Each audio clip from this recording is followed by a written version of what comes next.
Stop making notes, you swat. Stop it. No, I've decided I'll take entirely different track. Whoa. I've got a disagreement up here already. We haven't had it yet. Now, I think I need to hold this up to my mouth. The challenge that I have is that I talk with my hands. So when I start going like this, you won't be able to hear me. We're not going to stand unless you'd like us to stand, but please, if you cannot see, just move your chairs around and get comfy. Tonight is a fairly relaxed environment, and we want to have... Sorry to interject, there's also lots of spare empty seats. 4 seats. Yeah. Yeah, I've just informed them we don't bite. Well, you do. Only to you. Oh, help me now. Ladies. Hey, I've been debater in my university days. Harry Butt. All right. Well, welcome to On the Money, the annual Women's Debate for 2024, brought to you by the Wellington branch of the National Council of Women for New Zealand, Graduate Women in Wellington, and the Zonta Club of Wellington.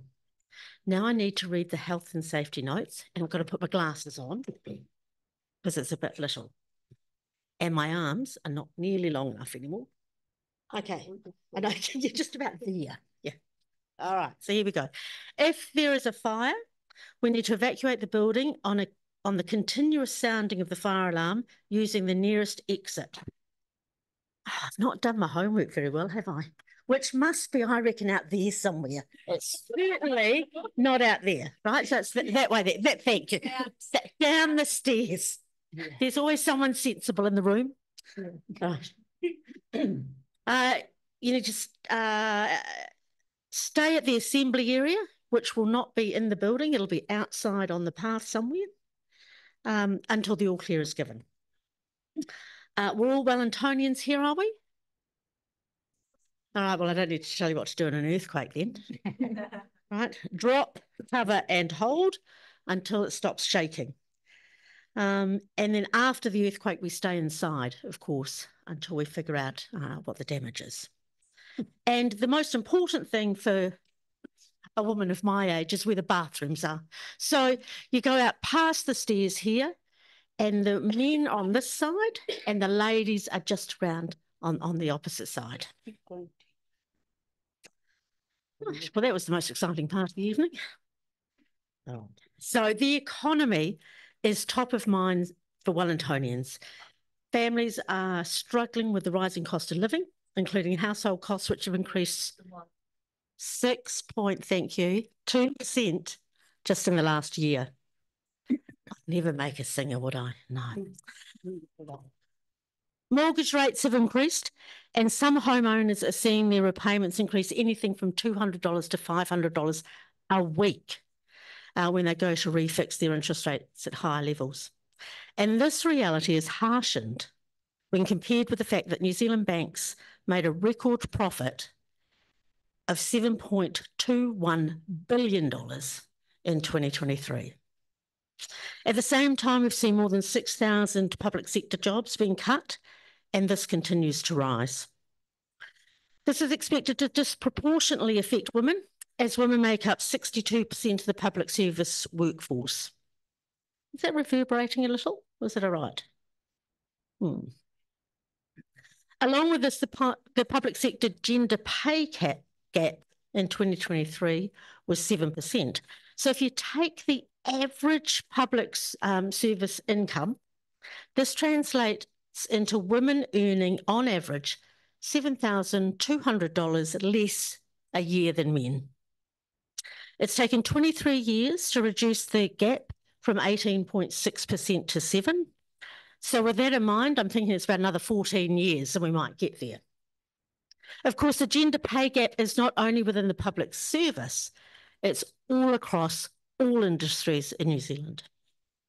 The current economic climate will widen existing gaps and increase the severity and urgency of problems that people are facing. We already know that women and other gender minorities face economic disadvantages in the labour market. Now, women and children will bear the brunt of a cost of living crisis, described by a phenomenon dubbed feminism of poverty, which is a new term to me, but it means it's used to illustrate the difference between male and female poverty and how a female-headed household tends to be poorer than other households. Feminomics is another one that I've came across, and that's a term to reflect the inequities that women face that increase their likelihood of suffering financial difficulties. This envelops issues such as gender pay gap, the unique female healthcare problems that we have, interrupted work lives, and of course, we tend to live longer. And in New Zealand, it's 4 years longer than men. So we have to survive for 4 more years financially. So none of this is a short-term problem, unfortunately. Communities are feeling uncertainty around the future of work, the future of income, and financial stability. The Retirement Commission has recently released data that shows the gender gap in pay will result in a gender gap in retirement. And of course, many people are concerned about how advancements in technology may affect their own employment opportunities. There's a lot going on, right? So this panel intends to put women and gender at the centre of a conversation tonight about the economy. And we have a star-studded panel. They don't get on, but it's star-studded anyway. Don't like Pushpa. So we'll start with Dr. Pushpa Woods. No, I'm in trouble. Pushpa is the director of the New Zealand Financial Education Research Unit at Massey University.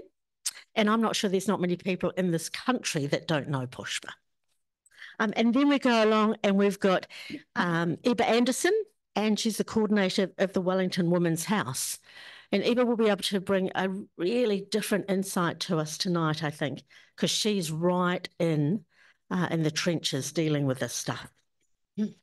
And Jane Wrightson, our Retirement Commissioner at Te Ara Hangi Ora at the Retirement Commission. Who doesn't like Pushpa? Who doesn't like Pushpa?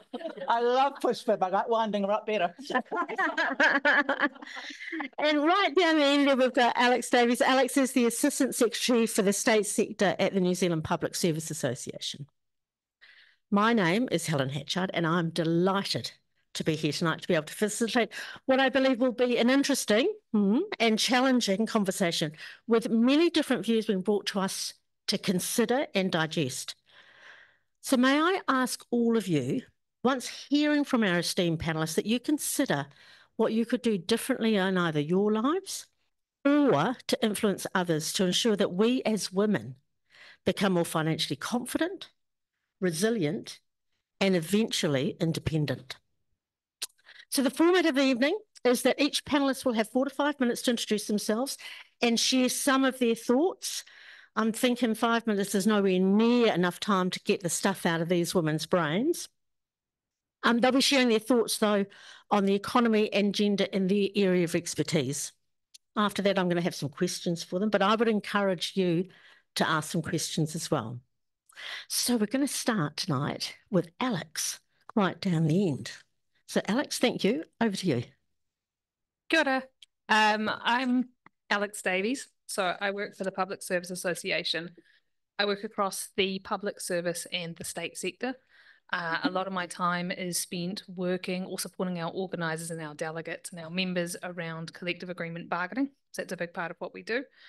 A big part of my work at PSA and before PSA at NZEI, so the Primary Teachers Union, was on pay equity claims. So one of my areas of specialty, I suppose, is specifically pay equity claims. And I'm going to talk about the intersection between employment and how women are undervalued, which has been a lot of what my work has been for a long time. Touching on some of what was just mentioned in the intro is, I don't think it will be a surprise to anyone that this is a particularly difficult time for the public service, and that is falling heavily on women who make up the majority of the public service. I want to talk a little bit about how that impact plays out. So across the PSA, we have our public service sector. So that's all of the ministries, the agencies, what you think of when you think of public service. But we also cover local government and CPS. CPS is care and support workers, it's NGOs and social workers and the funded sector. We have our health sector. So we cover allied health workers, we cover admin workers. And the public service and state sector are quite interconnected, really. Something that we see at the moment and that we see in times of economic pressure is that women who are more represented in part-time work, more represented in casualised work, and more represented in contracting situations where their hours are variable and that variability is based on decisions made by the employer, we see more pressure on women to do more work for less pay. So their per hour rate might not change, but there's expectations on women, either spoken or unspoken, to perform more unpaid work. An example at the moment within the public service, given the scale of change, is that it is not unusual for women to bear the brunt of emotional labour in the workplace where people are having their lives uprooted. It is public information, the scale of change at somewhere like the Ministry of Education. That level of change is devastating for families. It comes out as stats and kind of media, and you hear 6,000 public servants. That's actual people who will have mortgages and rents and kids in schools, and all that pressure goes on to people in the workplace. And the people that tend to support their colleagues tend to be women. So you'll have an added layer of emotional labour, and that happens all the time. It's just particularly obvious at the moment. I'm going to bounce around a little bit because we don't have much time. In relation to care and support work, so that's often part-time, relatively casualised. And if you compare it with a workforce like, it's another female, like nursing, you can see where the economic pressure on a workforce like care and support workers drives a model where women will prioritise the care of the individuals they support over their own economic well-being. And that's super common across female-dominated work. You will see where women won't walk away from work that involves them caring about the people that they support. And not all female-dominated work is caring work, but a lot of it is. And we see, particularly in union work, where people tend to think of like strike action as the next thing with unions. And that is part of what we do. But if you look at care-focused work, that kind of traditional model is not so appealing to women who are heavily invested in the people they work with. It's very people-focused work. So what that introduction made me think of is we've got about 90,000 members. A significant proportion of those are engaged in care work. The proportion of those women who are under economic pressure, who will continue to provide care and support for people, even if their funding gets cut, even if the hours aren't there, because the drivers of work for women are complicated and often not purely economic. Oh, I have to wrap up. Okay, one of the opportunities that I wanted to flag was talking about things that remove some of that pressure. Things like pay equity claims, where we've made enormous progress for women, and things like work to narrow the gender pay gap. We have to make systemic or structural change to address the issues we're seeing. It doesn't work if you put it all on individual women. Sorry, I went over, did I? No, you're doing well. You're doing well.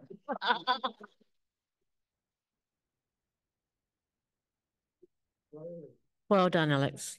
I think there's some really interesting points in there, wasn't there? Particularly around this emotional labour.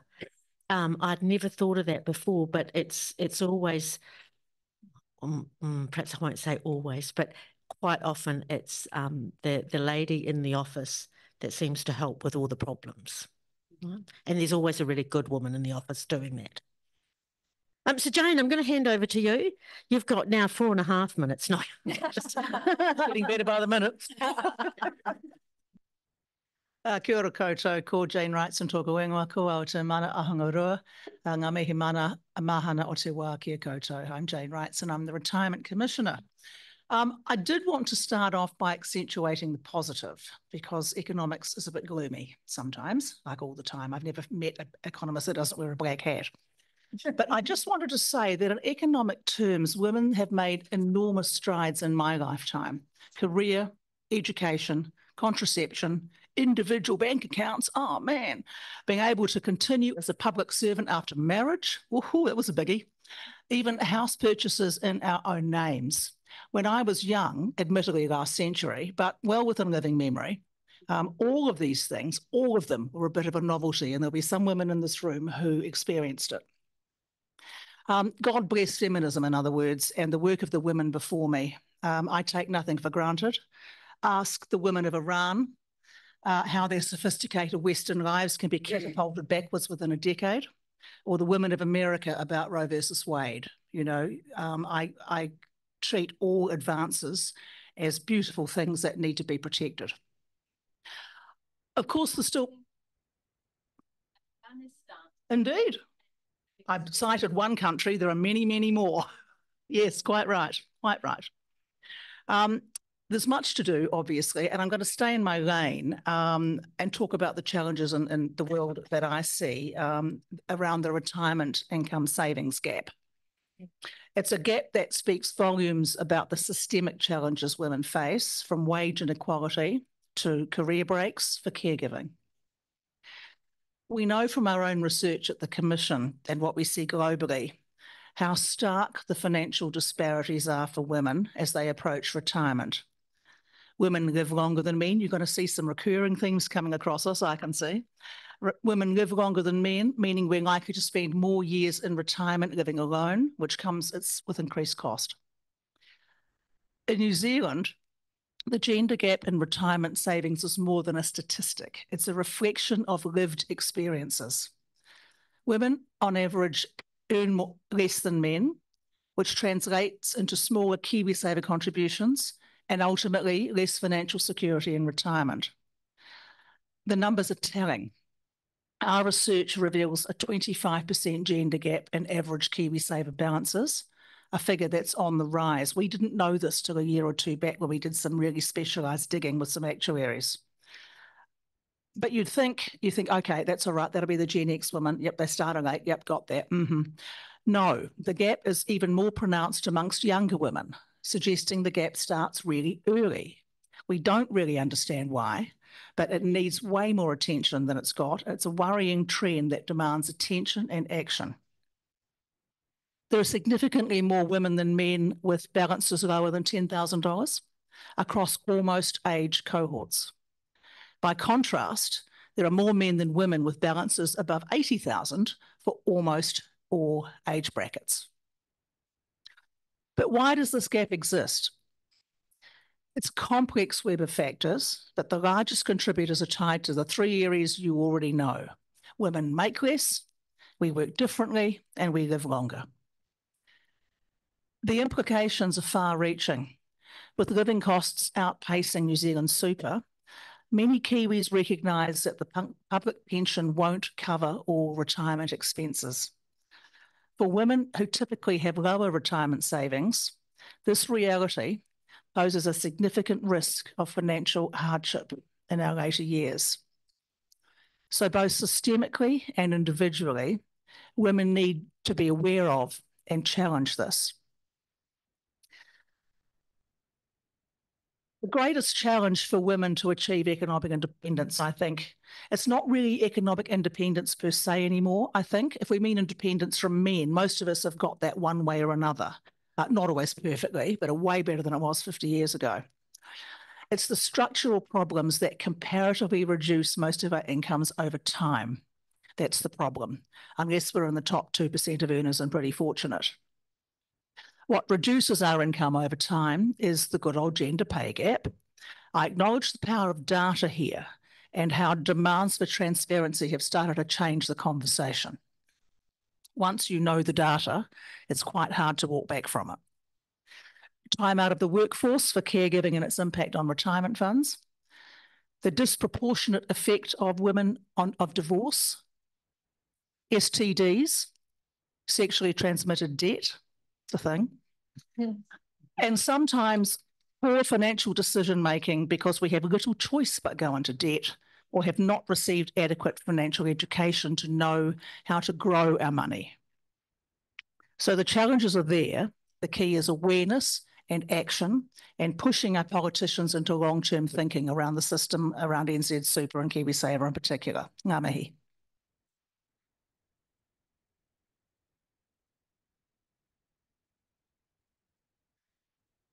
And I think, Jane, you're probably just the right woman to do that with the politicians. Getting a bit sick of me. I think that one of the things that I took out is that, women need to challenge all of those things, but we probably need to do it together. We need to do it collectively because it's pretty hard to do that sort of stuff on your own. So now I'm going to hand over to Eva and let you talk all about the Women's House. Oh, kia ora koutou katoa, ko Eva tōku ingoa, and I work at the Wellington Women's House. Sorry, I'm a little bit starstruck being up here with some seriously incredible women and then being in the crossfire of Pushpa and Jane. I think there could be some bloodshed, but let's just see how we go. Long handkerchief. So for those of you who don't know, the Wellington Women's House is a transitional housing provider in Wellington for single women. It's a big, beautiful house in Mount Victoria. We have 16 bedrooms, and we aim to provide safe, short-term accommodation for women in need. And those needs are majorly varied, but we provide what we can and hopefully provide them with the skills and knowledge and resources to take the next steps in life, no matter what has had them land in our house. What I would see is the greatest challenge to women achieving economic independence. There are 4 key things that came to my mind. Number one, for me, it's unaffordable housing.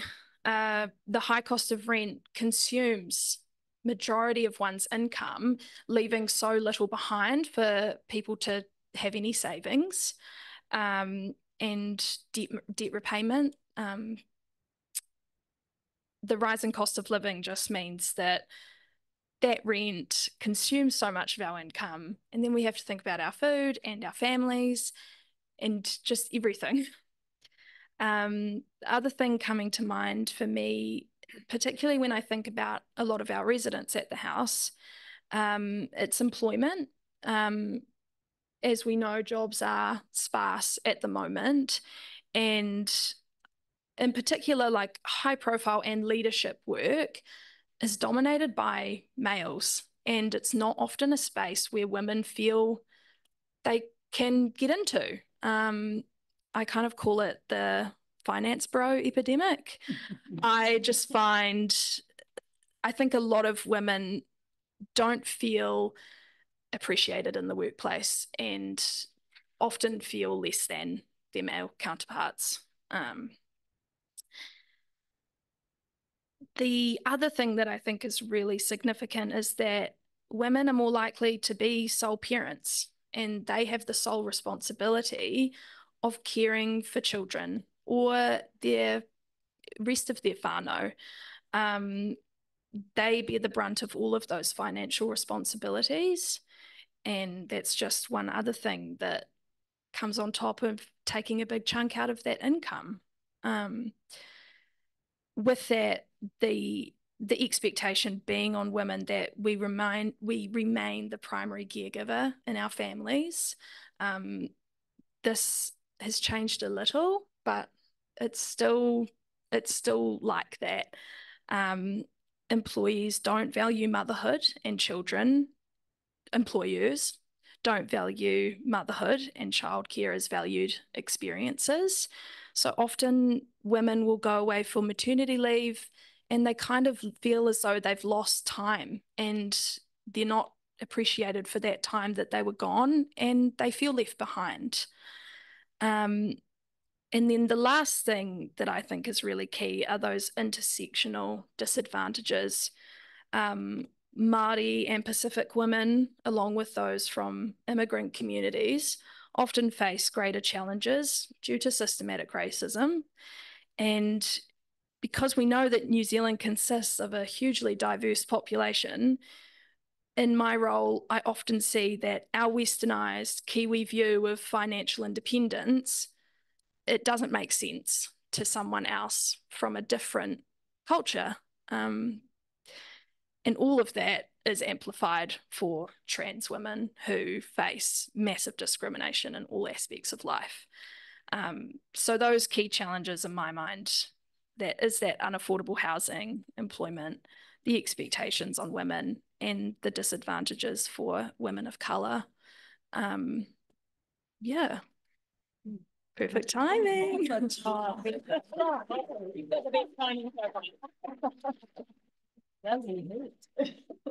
Well done indeed. I think I really liked the finance bro epidemic. I thought that was kind of cool.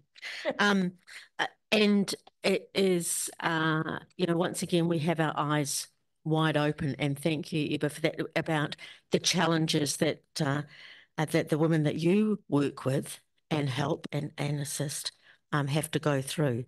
And they are tenfold probably to what we have to go through. So I think that there is not there's not an even playing field even within women and the challenges that different women have. So Dr. Pushpawood, it's all up to you now to wrap it all up. I'll do my best. Tēnā koutou, tēnā koutou, tēnā koutou katoa, and namaste, everyone. I'll take a slightly different track. We've heard all the figures, the facts, the percentage, the disadvantages.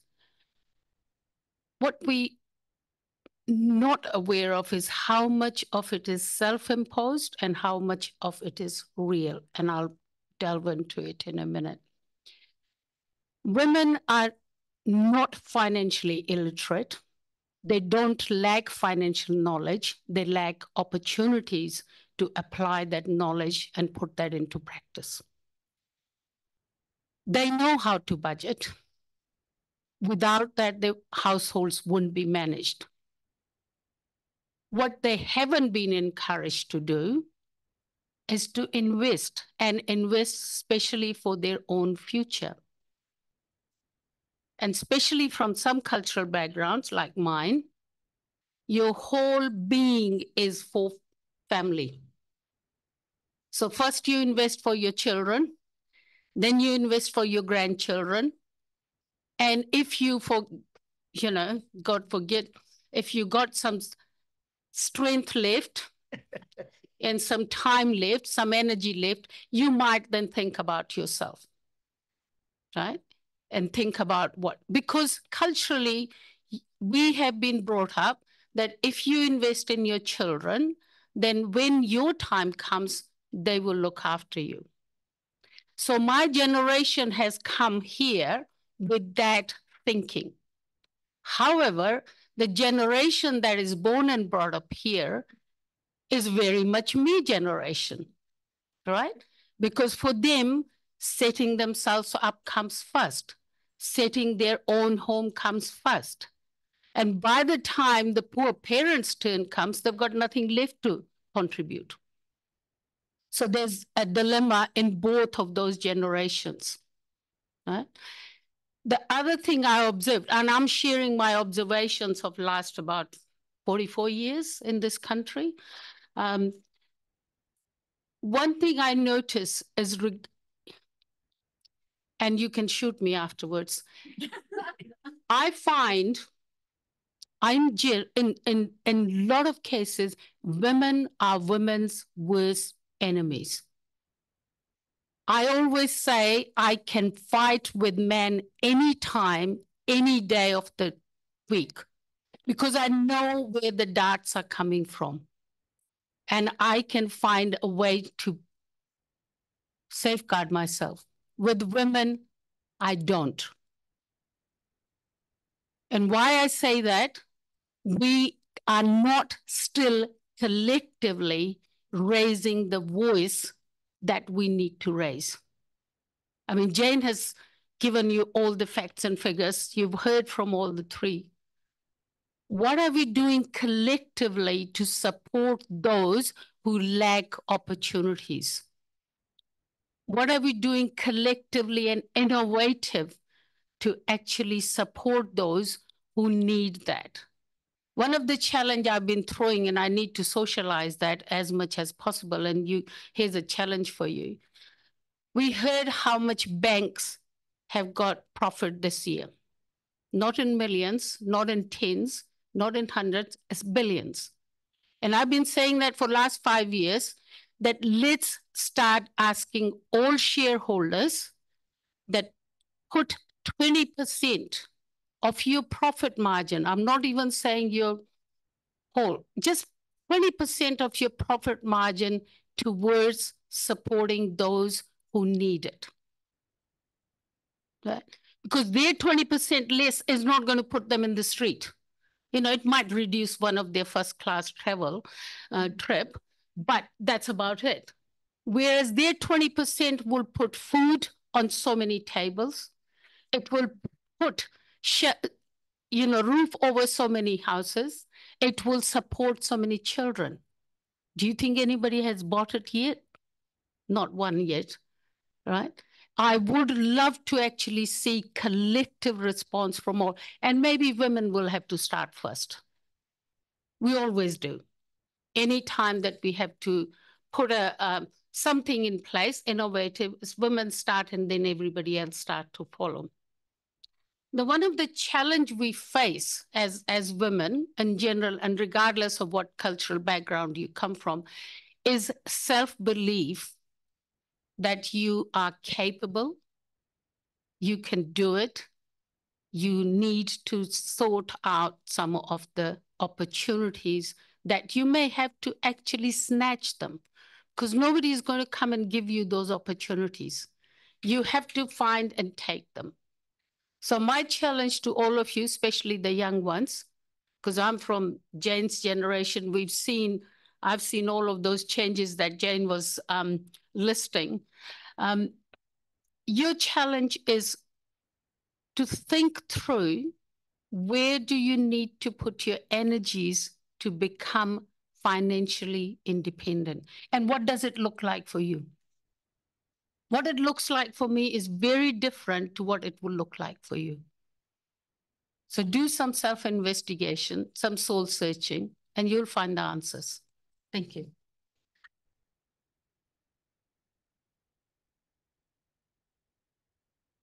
I think the takeaway for me, Pushpa, from that was we need to be doing something collectively. But also a little bit what Eva was talking about, we need to believe in ourselves, right, to be able to do that. Yeah, I'm wondering who's going to get on to the 20% campaign. I think that sounds a pretty good idea. I'm happy to start. Indeed. Let's collect signatures, shall we?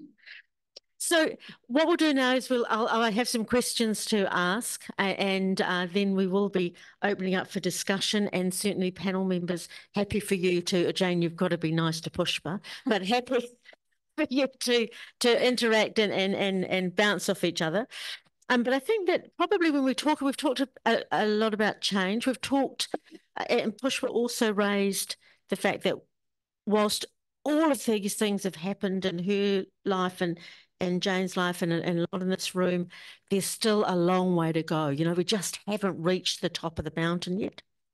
So if I can ask this question of the panel, and perhaps you might be able to share an example with us. When you tell us about a time when you tried to implement some change around women's financial savings, whether or not they start focusing on long-term savings or anything that might be. And it didn't go to plan. So it's quite a negative question, I appreciate. But I think it's a really good one to start learning about. Let's not go down this path again. What is it that we need to avoid doing? And so we can take some lessons from that. So who'd like to start in that space? Push was pretty excited, so there you go. I'll give you an example. I remember I was in my first year of university. This is back home in India. And I had this brilliant idea that because we had some village development projects that I was working on. So we used to go to the 3 villages we adopted about twice a week.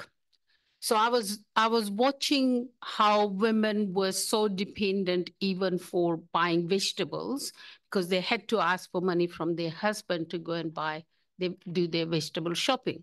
And the reason was because they didn't earn, so-called didn't earn. So I had this brilliant idea of that I am going to actually work with them to start saving some from that vegetable money and don't tell their husbands that. So if they were given whatever amount they were given, they will save 5 or whatever and gradually put it away, hide it from their husbands. And it was going swimmingly for about 6 months. And when the money started to increase their savings, one day, in one particular family, the husband actually ran into some financial trouble and he came home and said to his wife, "Where is that your gold jewelry? I think we'll need to sell that because we need this money." And she said, "Oh, no, that's okay. We don't need to sell the gold jewelry." No, we do need to. She said, "No, I've saved up some money that will help and it won't have to." So at that time, the shall we say, crisis was managed, but then the questions were raised, where did you actually get the money from? So she had to say what she was doing and how she saved it. And Pushpa got into trouble teaching all those women in the village to save money without telling their husbands.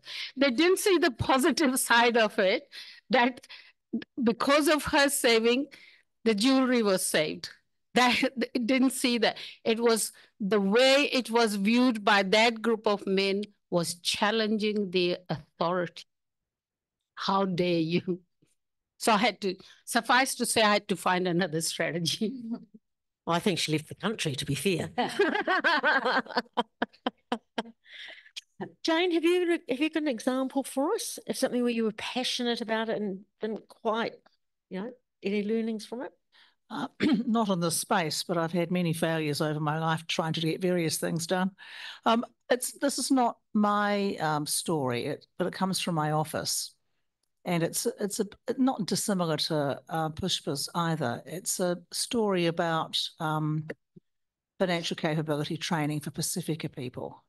And we do quite a lot of that up in Auckland, my office. And very early in the piece, we took the usual principles of financial capability training and we popped them into, some PDFs with some pretty frangipani flowers on the corner and all that stuff and said, "Here you go." And the Pacifica people largely said, "What?" Because the first question was, what are you doing to save for your retirement? And generally speaking, they said nothing. And we said, "Why?" And they said, "Because our children will look after us." I thought this was an exceptional idea. I ran home to tell my daughter and she hasn't been talking to me since. But it's to do with the individual nature of money in white society and the collective nature of money in Māori and Pacifica society. So we went away and had quite a big think about this, because doing nothing is sort of okay, but if the wider family is already impoverished, it's not especially helpful, But when you change the conversation to say, when you move in with your children when you're older and they look after you, would it be helpful if you brought along a small bucket of money to either help them into a house or contribute to their mortgage? And they went, "Hell yeah, now you're talking."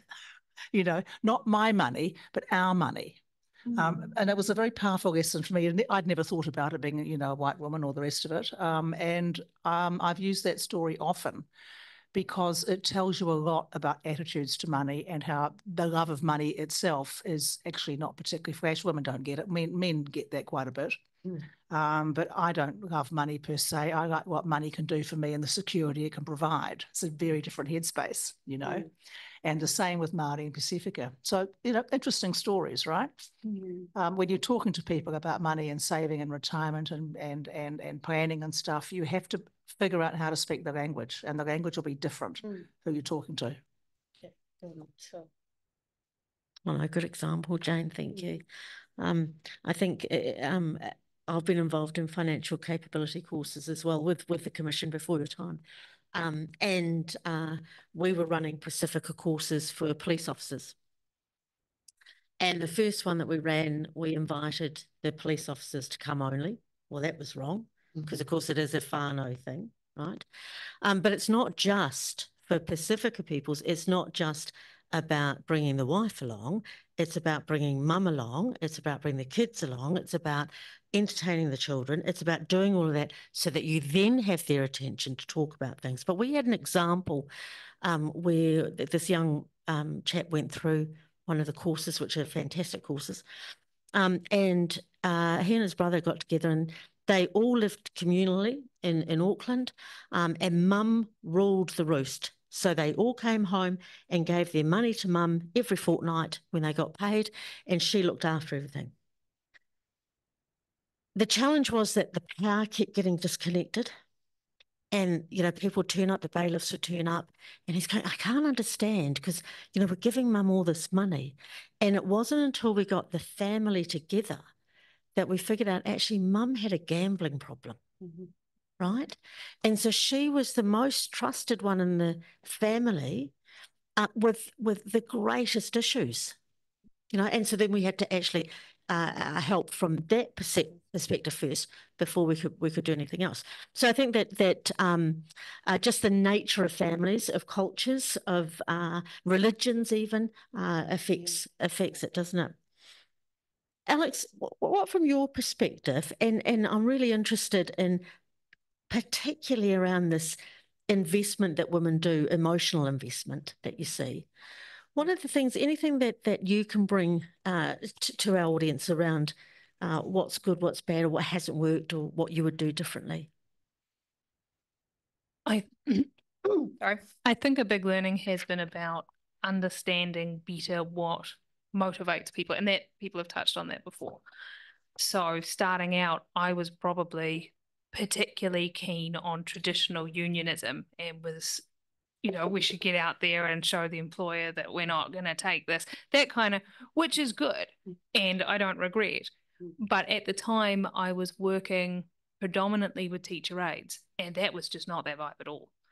And I needed to understand that the thing that motivated teacher aides, who are often the primary earner for their family or are the family relies on their income, incredibly variable work and incredibly difficult work. But I needed to get my head around the idea that what motivated the teacher aides was a conversation about how important it was for the young people they supported that they were paid, or that they were remunerated in a way that meant they could live with dignity, that meant they didn't have to work a second or third job, that meant they could be a stable presence in that child's life, that it wasn't just about them, and this kind of relates to community and whānau, that it was about respecting the children they supported, and that them being treated fairly was about treating their the children they worked with fairly, and that connected far better than anything else. And that let us get much more into conversations about what really needed to happen for that whole system to work. So I think that was quite a big learning for me, that you have to understand the people that you're working with much better and not come in with an idea of what you think is right. Yeah, I think that's a really valid point, isn't it? Because we all come up with our own opinion on what should be happening. Yeah, absolutely. But have you got an example that you could share with us of something that you do with your women that you help them with, and how you actually make it really, because we've talked quite sort of up at about 30,000 feet so far, but what are some practical things that you do with the women that you support and help that really can make a difference to them? Yeah, so example immediately came to my mind. A big part of my role is running workshops at the house for our residents, whether it be upskilling in something or just something for fun and distraction to take your mind off whatever it is that you're going through. A few weeks ago, I organized a budgeting workshop, and I was like, this is going to be amazing. All the girls are going to come running down the stairs, stoked to learn how to budget. I got down there, I was the only one in the workshop, crickets. And I was really confused. I was like, I suck at budgeting. Like, what? What's going on? And we did sit down and we did say, oh, we don't really think this is going to be much of a debate because we're all coming from the same area. But I want to disagree with Pushpa for a second. Right. Please do. You said that we women say we're not financially illiterate. That's what you said? Was that what you said? Yeah. I wrote it down. Oh, yeah, you're right. And yeah. I want to come in from the perspective of a lot of our residents. They are not financially literate. Okay. Right. We see with our residents, they come in with very little whānau support. Who did you learn to budget from? My mum helped me. A lot of our residents, they're not connected with their mums. They're not connected with their grandparents. They're really socially isolated. So when it comes to a budget, the less I know, the better. The ignorance is bliss. They kind of don't really want to, think about it. They don't know what investing is. Like, what? Who's got time to learn about that? And it was important for me, and why the budgeting workshop was such a fail. I needed to understand the specific and unique needs of every resident.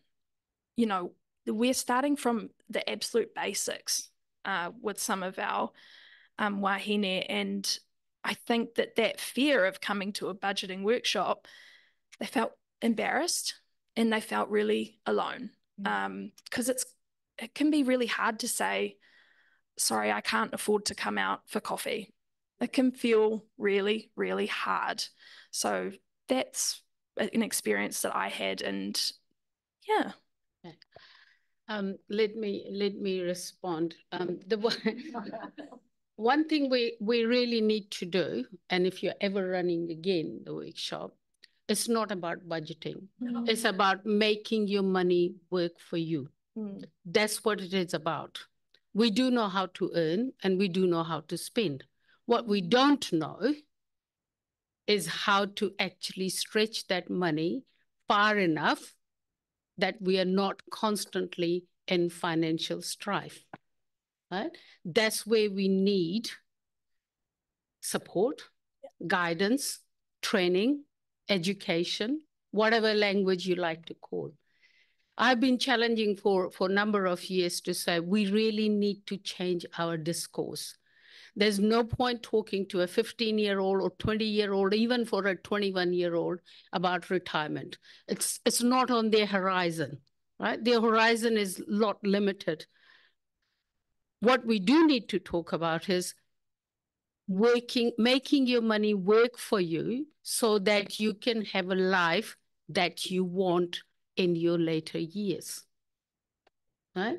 That's what actually attracts them, rather than let's work out what works best for you for retirement. Right? And so it's just changing the language. Another example, we were asked to actually develop a course for people heavily in debt, going back quite a few years ago. So we use, in our center, we always use positive language. The negative language is prohibited in that. So the course, we have an overarching title, Money Smarts. So every course has got that Money Smarts with it. So we developed the course. It was titled, instead of Money Smart's Debt Management, which you hear quite often, debt management workshops, managing your debt, getting out of debt, all of that. Our course resource title was Money Smart's Getting Ahead, right? Just simply changing that had a more positive impact on those who were coming. They were coming to learn to get ahead, not to actually sit down and talk about their problems and then managing their problems. So it's kind of, we really need to take that fear out of managing your money, right? It's kind of almost like it is your day-to-day reality of your life. You need to understand what that reality looks like in your own context and whether you're fully equipped to cope with that or whether there are some gaps that you need to find, right? I openly say and bluntly say, I am very, very good at savings, right? You will be hardly able to beat me in savings. But I'm hopeless in investing. And I don't make any bones about it because that's my weakness. I'm not a risk taker. And the reason I'm not a risk taker, because I grew up in a family where we were not sure if dad was going to be in the hospital or will be at work. So therefore, whether we were going to have a full month salary coming in the house or whether it is going to be half month, right? So when you're brought up in that environment for about 15, 18 years, you grow up with that mentality. The one lesson, if you can ever take one lesson away, which my grandma ever gave me, if you only have one piece of bread, make sure you save half of it for tomorrow, unless you are 200% sure there will be another one tomorrow. I don't know how you follow that, Pushpa. No, the messages need to be magnificent. Small. Absolutely. Absolutely magnificent indeed. So moving on, I think that I've got a question here that I'll put to all of you, and I'm going to start with you, Alex, down the end there. In your area, so in the union, what do you see? And it's a bit of an so I think what we've learned today is that we can't take women as one big subset, right? So this is a big subset question, so my apologies for that. But I'm learning as I go, all right? And what do you see the greatest challenge to women that you deal with achieving economic independence? And understanding, of course, economic independence is quite different for each of us. Right? So economic independence for your ladies, Eva, might simply be that they have a $5 left at the end of the week, right? Yeah. For Pushpa, it's that there's 500 left at the end of the week because she spent nothing on bread, right? Yeah. Agree. But with that context in mind, what do you think that one of the greatest challenges that you're seeing right now as a challenge to women and obtaining and whatever that economic independence looks like to them?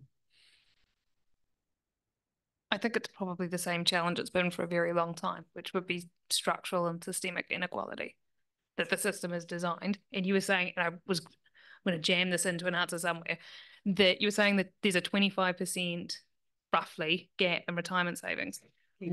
Yeah, KiwiSaver balances. We've done pay equity settlements for teacher aides, admin workers in health and education, social workers, nurses have settled, teachers is live. Average pay gap, so the correction for those settlements where you go, this work is mostly done by women, this work is mostly done by men. We'll use a gender neutral tool to compare them and see if they're worth about the same. The average gap is about 30%. So that is very, very close. Isn't it? So I get needing to do work to improve women's individual ability to save or to be financially literate or to maximize their economic opportunities as a rational operator. That makes sense. But if you're put in a system that is designed to disadvantage you, you will be disadvantaged. So the thing that's disadvantaging women is the system that they're put in. And given the amount of comment on how collective voice has to be put forward to combat that. It really sounds like you all should join your union or encourage people to, since that is the purpose of unions. So I'm third generation union. Excellent. Yeah. But that is, it's not different. Like it's not, this year isn't different wildly from last year or the 10 years before. It's structural inequality by design. And Alex has some application forms that she'll give out at the end. Yeah. I think that's absolutely, and I think Jane, you talked a little bit about that as well. That systemic issues around things. So with that in mind, Jane, what's the answer? What do we need to do? Who do we need to be lobbying? How do we change it? One bloody thing, No, right? It's just obvious. There you go. Yeah. We know it's systemic and layered and very difficult. I think in some ways that makes it become overwhelming sometimes, and that's the first mistake. Don't let it be overwhelming. Pick on something and dig deep and fix it. I'm a great believer in sort of burrowing up from the bottom rather than trying to fix everything from the top. I've tried to fix everything from the top and you wonder why it all falls over, you know, because you've got a leg somewhere. The whole thing around economic and financial independence is that you have to be, I think, from a personal perspective, very aware of future you. And generally speaking, we're not, right? So in terms of life post-pension, for instance, if the pension age stays at 65, if you live on NZ Super alone because you've got no private savings, your life will be very, very economically modest. However, there's about 15–20% of people, which include, I think, some of your customers, for whom the pension will be the first stable income they've had in their life or for a very long time. And that's quite salutary, right? I think there's kind of two systemic things to think about and one individual one. NZ Super, for God's sake, look after it. I get really sick of ill-informed comments, often from men in quite nice suits, saying that the country can't afford it, that the age has to go up, blah-de-blah-de-blah, with no digging into why this might be.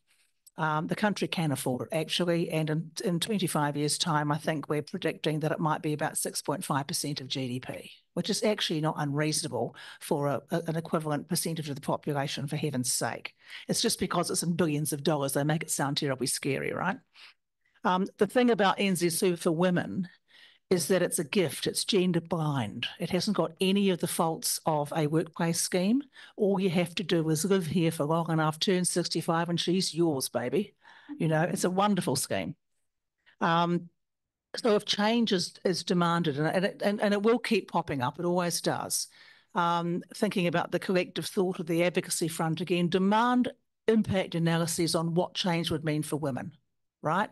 They're slowly putting the age up from 65 to 67 in the UK. And the first piece of the data that came out at 66 said 12% of women slumped into poverty. Just like that, because they did it with no warning. They did it all wrong. They did it with no warning, no runway, and actually didn't tell anybody about it. So all of a sudden you pop up to WINS and go, can I have my pension, please? And they go, nah. Just imagine, right? So consider NZ Super taonga for women, because it absolutely is. That's a systemic thing. A small thing around, a systemic thing around KiwiSaver. If you continue to make KiwiSaver contributions while you're on paid parental leave, just now the government will pay employer contributions, which has started up from this July. Awesome, right? It was one of the recommendations we made in a couple of reviews ago. It's a step in the right direction. But why did they say you have to keep making your own contributions? Because this is one of the most expensive times in your life when you're having a child, right? Would it have killed them to say the government will make the employer contributions while you're on parental leave? It wouldn't have killed them, right? And this is important because of the little and long theory. The longer you've got money in your KiwiSaver, the compound interest nature of this makes it really, really powerful. So it matters. And an individual one, divorce. Know that KiwiSaver is part of relationship property. Only 25% of people include KiwiSaver when dividing their assets. compared to 65% that include bank savings and other investments. Did you know that? So we need to raise awareness that people include KiwiSaver in their division of assets and also take into account the appreciating nature of KiwiSaver. Take KiwiSaver and not a car. That depreciates. Think. And personally, a bit like we were talking about before, talk about money and life goals. Find your finfluencers. Find your people who talk about money. It's a lot easier than it used to be. There's some amazing women making money simple online these days who you can follow. And of course, sign up for Sorted, which my office runs, sorted.org.nz. It's not selling you anything except impartial information and help for you in your financial journeys. Thank you, Jane. And well done for getting the plug-in. I must say, however, that I go on to Sorted probably about every 6 months, and I go onto the retirement calculator, and I just make sure that I'm on track to have the type of retirement that I want. However, to Pushpa's point, when I was 25, I was tripping around the world and I was never going to get old, right? And I think that we've run retirement courses or investment courses and how you're going to spend your money and divesting is a big thing for when you have money.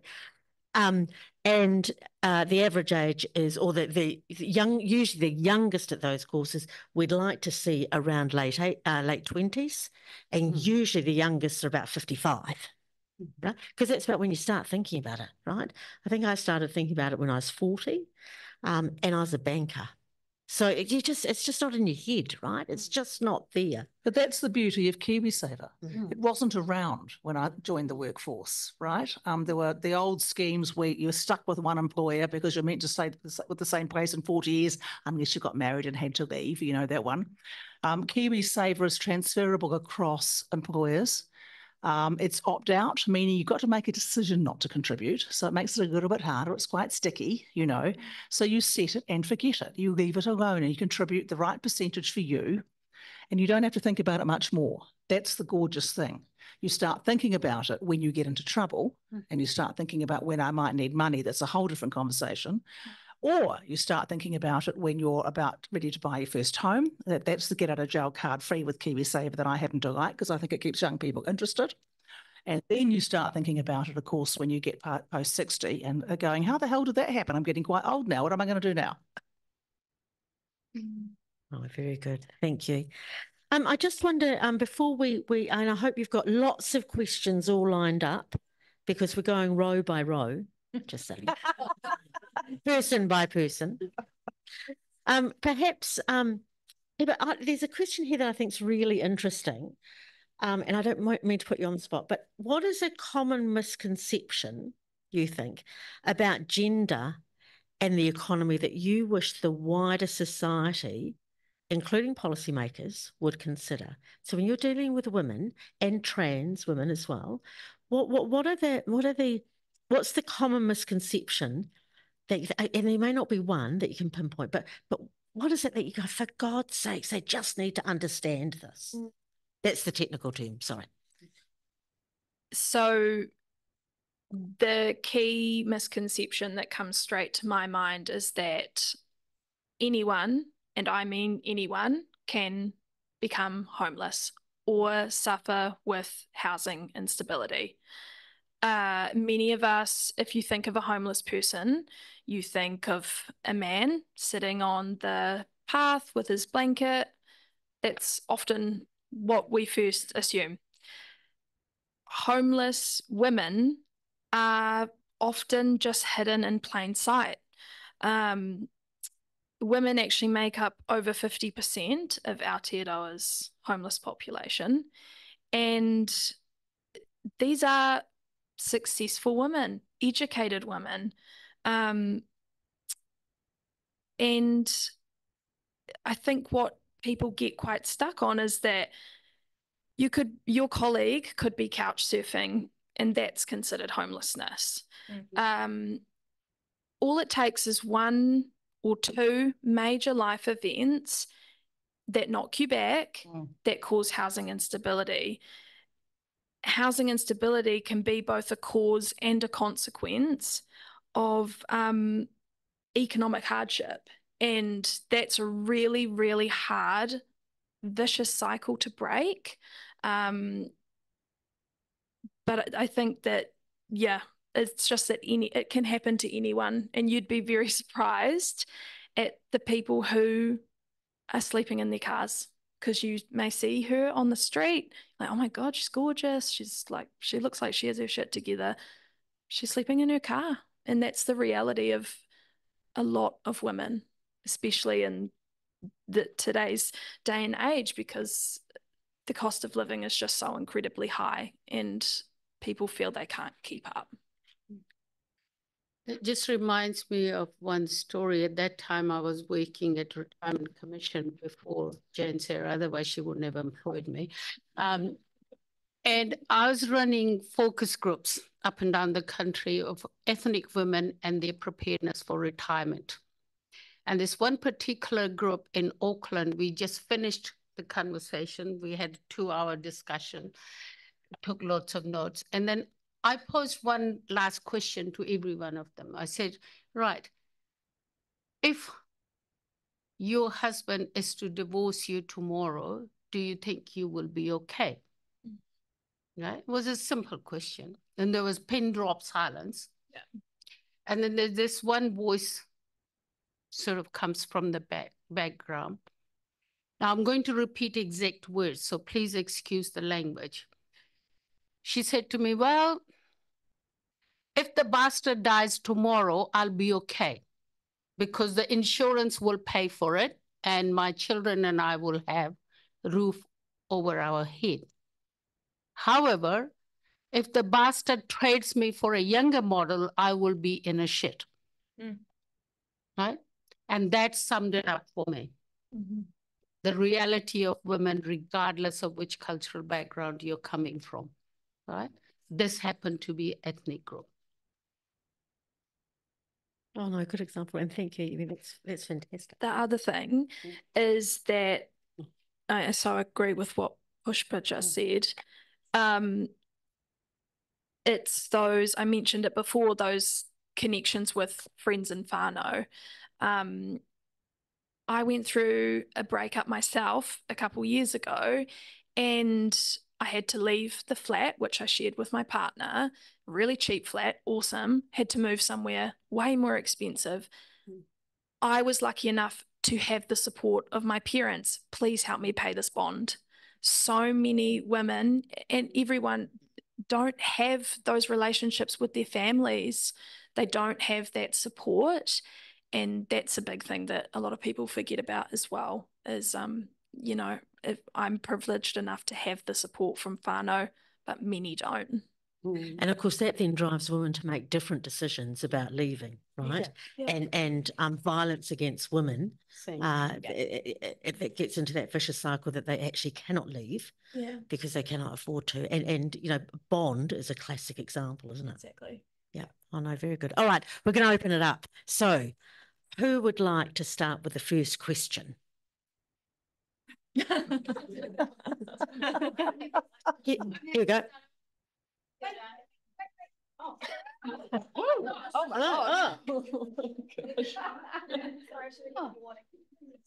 Not much warning. Oh, sorry. Kia ora. I'm from the Wellington Women Lawyers Association, and my question is about gender pay gap. So this is something we've struggled with for a long time, and I recognise very much that it's a complex issue. But the women lawyers I work with and that generally see around, this is a generalisation, but they're very feisty. So, so it's not usually a lack of, you know, negotiation skills that's at play, but we have an incredible gender pay gap in our profession. And we also have a lack of research, which I think is a bit telling in of itself. But from what we can tell, the gender pay gap, it's just enormous. So what can we all do to address gender pay gap? Sometimes it's just about being bold. I mean, it is systemic, all right? So it isn't a simple answer, so I don't wish to make it so. But sometimes you go, okay, me and my cohorts, we done a little bit of homework, we can see it, and we need to go and ask very clear-eyedly to your, and employers are, not all employers are bastards, we know this. Some will listen. The thing is about creating a business case around it. What's good about it for them? And the answer might very well be a whole bunch of motivational things about how fabulous you are and actually how you do better work and more work than the men around you. I don't know. I reckon your gender pay gap's around the partnership level, presumably, is it? Yep. Yeah. I think it's at all levels. So even young lawyers as well, and charge out rates for consultants. And that's also, Jen, in addition to the systemic, in addition to what you've just outlined, there's also a societal attitude that also needs to change as well. Because there's that seems to be that attitude, women, it seems to be, and it's unspoken. Just because you're a woman and just because you might have to take time out, you're not worth same. It's unspoken, hidden, I don't know what I call it, prejudice, ignorance, pig-headedness, whatever term you like to call, but it's very unspoken. And that's where our battle becomes even harder when it's not visible, and you have to actually make it visible right in their face as much as possible. And question could be, do you think our productivity is any less? All right. Could you please prove it to us that our productivity is less than your male cohort, your male employees? If not, then why are we getting paid less? I think, I'm going to, because I know at the moment there are more women graduating as lawyers than men. That balance tipped, I think, a while back, but there's still far more male partners than female partners. That balance hasn't tipped. So something's happening in the career progression. Oh, And yeah, definitely. I entirely agree with you. Everything that we've seen, PSA is pretty big. Everything we've ever seen, women are not worse at negotiating. They don't ask less. They're not failing to make a case for themselves as worth the same as the men. It's just not working a lot of the time. And part of that is because I think, is that the partners are predominantly men and they're promoting men that look like them. You have the same problem with an ethnic pay gap, including for Māori men and Pacifica men. So it's not just, I don't believe it's just a matter of women getting better at making their case to men about why they should be promoted. So part of it, I mean, in unions, it's all about kind of forming collective agreements. There's Alwu was trying to make inroads into the big firms for lawyers. Like that's our way of systemic change. But there's also women starting their own firms, women doing things differently and not trying to convince the men that they should be promoted within that firm. They're doing it differently. And the last thing I would say about that is part of the problem we see is you see it in trades as well, a kind of culture or history of, you see it for doctors as well. You should be able to work 85 hours every week. You should be on call at all times. And if you need to be at home by 6 or 7 or 5 or whatever, to put a child to bed, then clearly you're not as dedicated as the bloke next to you who has a wife to do that. Like that is, it's never expressed that way, but that is part of it. And if you don't change the assumptions of how that workforce has to operate, then you stay, I think, stuck in that model. And it's not real. It doesn't have to be that way. I feel strongly about this. Yeah, and I think we as women also need to understand and start to really tell ourselves, have our own internal conversation. We don't have to be like men. We don't have to behave like them. We don't have to work like them. And we don't have to act like them. We have to be we, and we have additional qualities that men will never, ever have. We have a genetic advantage. We are the only ones who can bring the next generation into this world.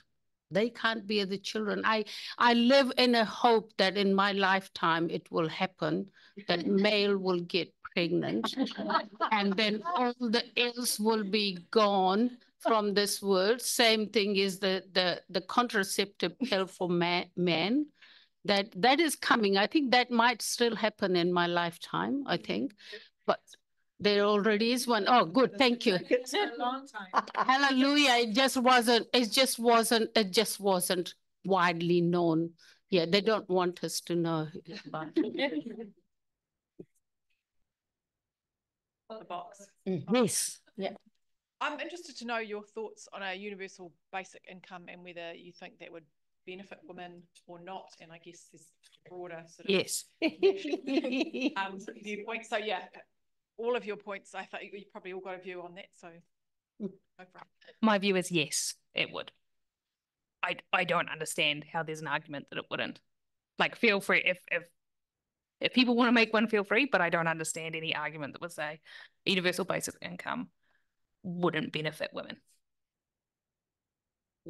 Not my lane, but I would say that NZ Super is in effect a universal basic income. That's fair. There you go, gender blind. There it is. Oh, the age. Yeah. Yeah, the only difference is it starts at age 65. We need, now. No, but it's an example. Yeah, an example. Yes, and that works. Why can't we have something like that? For me, that would be an example of systemic change, Yeah. right? That would benefit everyone, particularly Eva. I think the women that you work with, you say when you get to 65, they are that's their first stable income in their lives. Imagine if that came in, anyway. Okay, Let's great. go for it. Catch. We're going to come down. Just before we come to you here in the front, we've just got a question from one of our participants on the live stream. So here we go. What investment oh, this isn't for you, Pushpa. What investment recommendations for starting out and learning about investments would you make? I think, Jane, that might be for you. I can't give financial advice. I would just read and take advice. We're not allowed to, but there are a number of tools online available. There are a number of young women actually are running some of the programs. Neither Jen nor I are in a habit of naming anyone, but there are. We've got Smart Investor on Sorted, which is quite helpful. Yeah, that's the sorted one, but there are a number of them. If you just go online and look at that, there are. I mean, 10 years ago, it wasn't there. In last 5 years, there's quite a lot available online. And use your banks. You put your money in there. I usually ask them questions. I send them email and then say, by the way, I'm coming in. Give me an appointment. And by the way, can you please print it out, what you've just told me, so I can take it home and have a look at it? So as soon as they see my face, they know I'm not an instant decision maker. It's going to be a challenge for them. So make yourself nuisance if it need to be, but ask questions that you need to ask because it's your money. The one thing I would say is be very, very, very careful of frauds and scams. Absolutely on the rise now, attacking all cohorts, all ages, all types. So, the fabulous contact you get through social media or through email that says, go into an HSBC investment, stop. Only do it through organisations and places that you know. And romance scams are all-time high at the moment. No, I'm not joking. They are all-time high. They are. So please find in-person romance. Yeah, please find in-person romance rather than online if you do need to, because by God, during lockdown, I did some social experiment. So I'm more than happy to share. I collected 7 case studies. So anytime if you want to know more, because all I was looking for is how many conversations will it take for this person to ask for money? That's what I was experimenting and what so-called professional backgrounds they were coming from. And the telling point in that is that if you tell them information and they still keep on their same track. In very first conversation, I said, I teach, by the way, I run a course on anti-money laundering and I teach about scams, and my daytime job is teaching about it, yet nothing registered. Now that means it was a scam because they had a script that they were following. You're still going through with it. Yeah. A accountant friend of mine, pretty finance savvy, she recommended a podcast to me called, I think it's called Girls Who Invest. Yeah. Pretty amazing. Yeah. I haven't listened to it myself, but I've heard that that's really good. Perfect. Yes. Sorry. My name is Rosanna. I'm a doctor. Not one moment. That's okay. I can speak loud. No, it's for the recording. Hi, sorry. My name is Rosanna. I'm a doctor, not an investor. But many of you guys may know that for Harvard, they stopped charging set tuition, and they did it. Tuition is now by the amount the parents make. So some people go to Harvard and pay no tuition if they were accepted to it. And the only reason they could do this was because of the Harvard Fund made so much money, they didn't actually need the income from tuition. And so this is part of the Harvard business study, which showed the best way to earn money is to diversify. So this study was done quite a decades ago, but essentially you have this graph which showed if you have diversified investments, it sort of goes up like this. You know, some things may go down a bit, but overall, everything over time goes up in, when you average everything out. So if you're going to invest, please diversify. If you are looking for part of your investment to be in property, then obviously go to property experts for your area of the amount of money you have that you're able to invest, so how best to do that. If you're looking at stocks, go to an expert for that. But there's no one person who will be able to give you the best advice for all the different investment types. But you do need to diversify all your investments, because if you buy an amazing home in Hawke's Bay and you were flooded out and your insurance company went under and all your money's gone. So if you invest everything in one area, it may be really rewarding, but you also have a high chance of losing it all. Thank you. Wise words. So come over here and then we'll go back to you down there. Yep.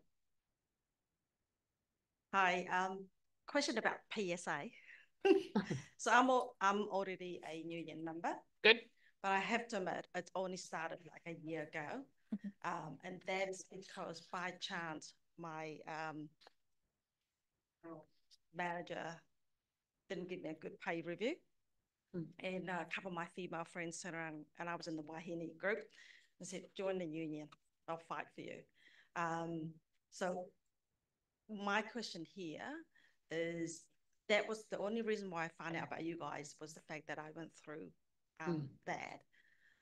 But if I wasn't at my work and didn't have an issue, I would not know about PSA and how powerful you guys are and what you do. So I know we're talking about collective, working together, lean in or lean down. And you mentioned before, women are probably kind of each other's worst enemy, but we also each other's best friend as well. When we are in the right place. So we are at work. This is my lovely workmates too, by the way. And we with the Wahine Network. I mean, you volunteer, you don't get paid, but because we wanted to make a change at work, we founded that group. But not a lot of people have that opportunity. So if I didn't have a job, I would not know where to go to get support from other women. And if, say for instance, the ladies at the Wellington Women's Health, if they don't have a mobile phone, where do they get information from? Like tonight events advertised through either word of mouth, but a majority of it is actually Facebook. So yeah, I'm just thinking, like, for you guys collectively, what are the things that you guys could look at that's outside the normal activities for women who, again, you know, sleeping in the car, don't have a mobile phone. I do know a lot of girls who don't have access to mobile phone, or some of them do have a mobile phone but can't afford to pay for data that month, and can't send message and all that.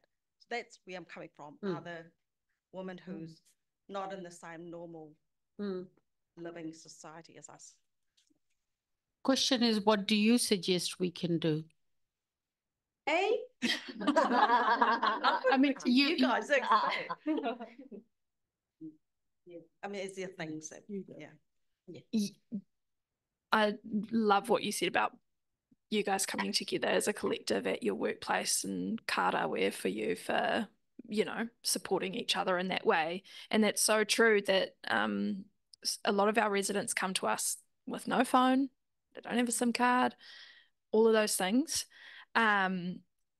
I know us personally, we work really hard to get our residents those simple, basic things. So we often do little call outs on social media. Have you upgraded your phone and you don't know what to do with the old one? Donate it to us and we can give it to a woman who doesn't have a phone at all. We apply for funding. So we can use that funding to buy things like SIM cards, snapper cards, and give women just those basic needs. We provide internet at the house. We have computers at the house so women can come and do any of those admin tasks that they may otherwise not have been able to do. But then also just connecting with your community at its basic level. Our libraries are incredible. The internet, you can print.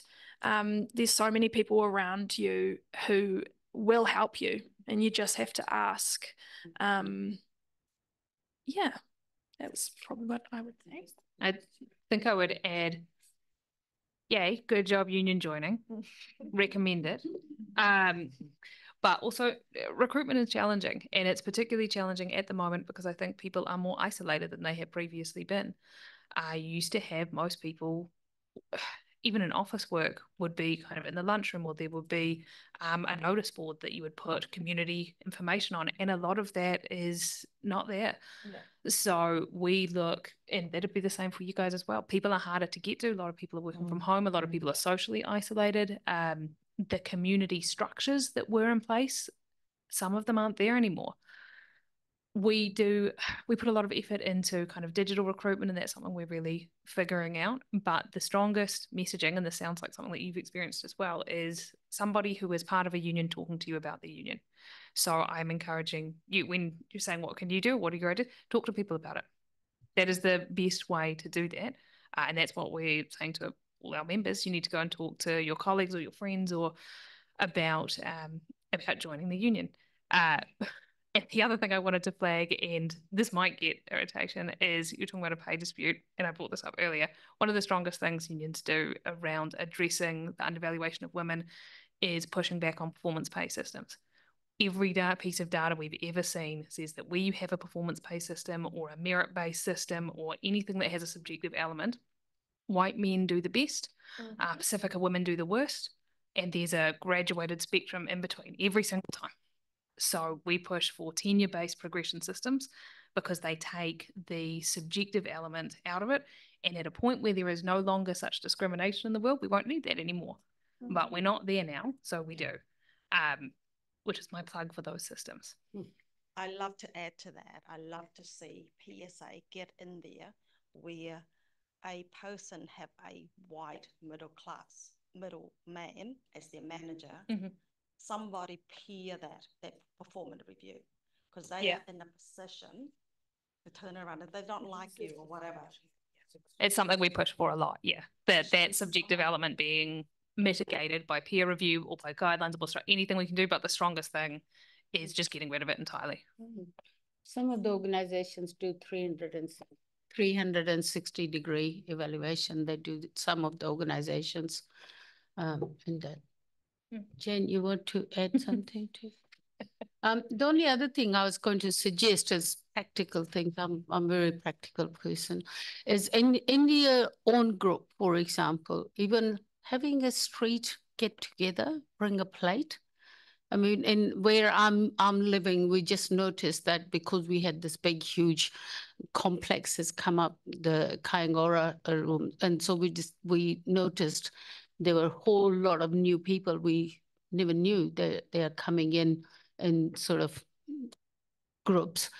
So we just organized last month. We organized a street party kind of thing, and there's literally on the street. We found a few tables and put little note in everybody's letterbox to say, bring a plate and have a party. So those two of us who organized it in our street, we were expecting two of us and then our partners, four, and maybe two across the road. 6 people will be there, but at least, you know, it will be a good start. So we cooked a lot of food and we had 45 people turned up. Just that was first time. So now every time I come home from work, somebody will run into me to say, when is the next one? I'm going to cook something, you know, and a whole lot of conversation started from that. That meant we got to know each other, who was doing what kind of work, and it started to have that kind of relationship. So you can do something very simple as that, having coffee mornings, for example, and that just, it's just getting started, and then that can expand into all sorts of different things. And I think that talks to the social isolation, doesn't it? Yeah. Of what we're experiencing. So you are our lucky last tonight. Great, I'll try and make it interesting. Kia ora, I'm Lola Topping-Castley. I am fascinated by this discussion, partly because I've just recently submitted my PhD here at Vic. And oh my God, it was huge. Oh, don't necessarily recommend it, but so some of the issues that came up in my research, quite unexpectedly, were some gender biases against women's voice in decision-making groups. So my research was around ethical leadership in public sector boards. And yeah, so very surprised to have themes come through that about women's voice being marginalised in boards, even public sector boards.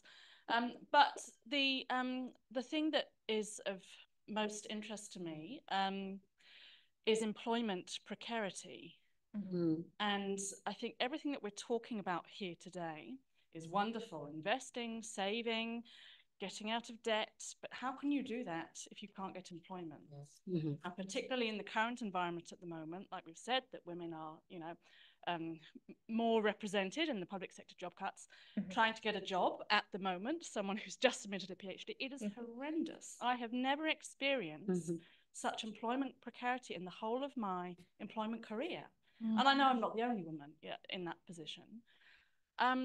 So yeah, I guess a question, a reflection: what do we do about employment precarity that increasingly is a barrier for women? And as women age, we know too from research that the older women get, the harder it is for them to get a job, to change jobs. Yeah, interested in your thoughts. And if you have a job that you want to give a recent... Well done, good on you. With a gender interest. Good pitch, very good pitch. It's a terrible time, it's absolutely true. The only thing I can say about that is it's cyclical. So we know we're heading down now to the, I don't know where the bottom of the bell curve is, but we're still going. And those of us who are old have seen this before, but it's particularly vicious this time. So I've got no obvious help in this space other than it will pass. However, when it comes to money management, as you say, what are you supposed to do with employment precarity? This is where some of the really basic money tools become really important. So one of the things we say is really crucial now is to have an emergency fund, right? If you've got 3 or 6 months expenses salted away alongside your KiwiSaver, this is when you're working, of course, not when you're groveling for a job as a PhD, got that. But when you start thinking about the buckets of money, where you're going to put your buckets of money when you start working again, having that emergency fund is really important, because that will stop you digging into your KiwiSaver when the next life shock happens, your car blows up, your fridge fails, whatever the hell's going on. Crucial. without that, of course it helps with extended periods of unemployment, the time that needs to elapse before you get eligible for the dole, that kind of thing. So some standard money management tools. Again, like the person online asking about investment, go on to Sorted and have a really good read. It will give you the basics, and from there you can jump.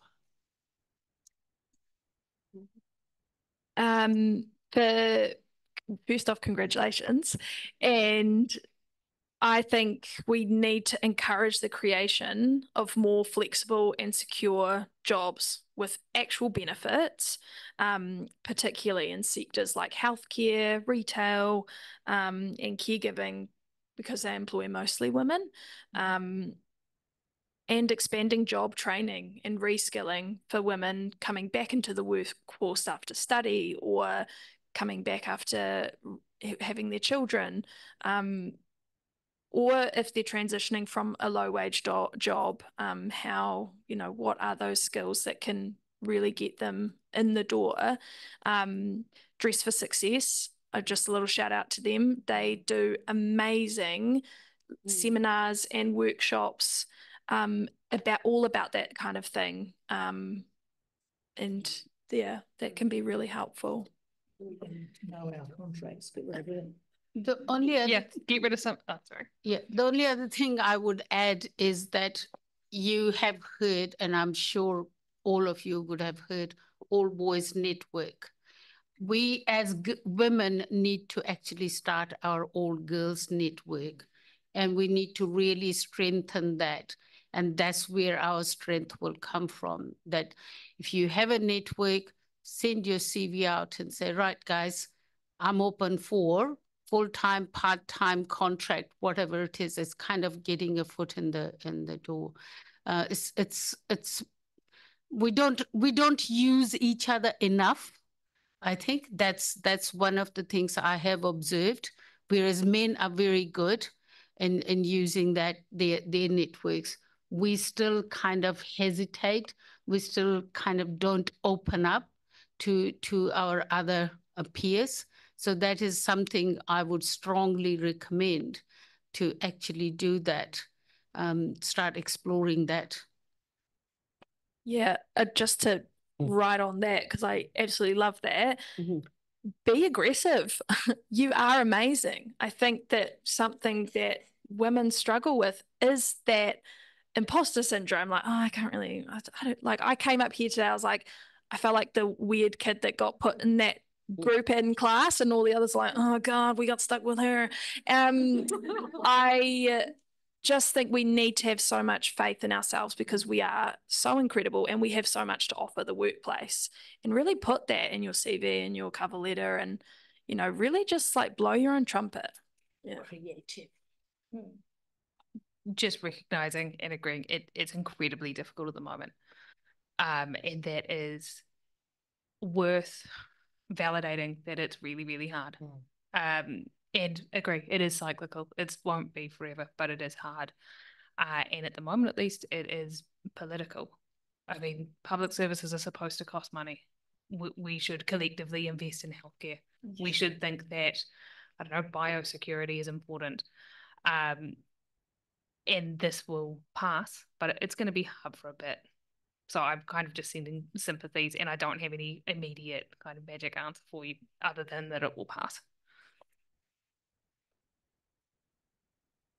Thank you. Oh, you've got half a sec. Because someone's going to tell me off soon. A small response for what I think we should do about security. Of course. I think this would be for the people who are able to be in jobs at the moment in the workplace. We need to be fighting to have jobs stay and to have more jobs, not picking up the shortfall and doing all the extra work because we want it done, but making sure that our employers know that we need more workers rather than the women taking it up themselves and sacrificing themselves. I love the union. That is a very good point. Yeah, that is a perfect point. Is actually we do ourselves in the eye, don't we? When we are working and no one sees what we're doing, and we do it just because actually we're motivated by the end goal. I'm not sure that men perhaps operate in the same way. So that does bring us, and thank you, that does bring us to the end of our annual debate. Just to remind you, the annual debate was brought to us by the Wellington branch of the National Council of Women of New Zealand, Graduate Women Wellington and the Zonta Club of Wellington. And of course, there are amazing volunteers that put all of this together. So please join me in thanking them.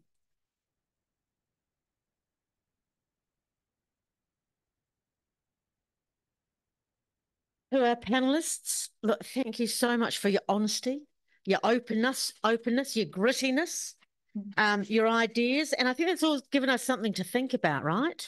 And hopefully some actions either to put into place for ourselves or to set up the coffee group or to engage with other women to help them along and help them be successful as well. So we do have some gifts for you. There you go. And thank you. Thank you. Thank you. Oh, thank you very much. Thank you very much. And hi, thank you. Thank you. Oops, those ones that you got. Thank you. Thank you. And thank you so much. Thank you so much. But please join me in thanking our fabulous panelists tonight and for giving up their time.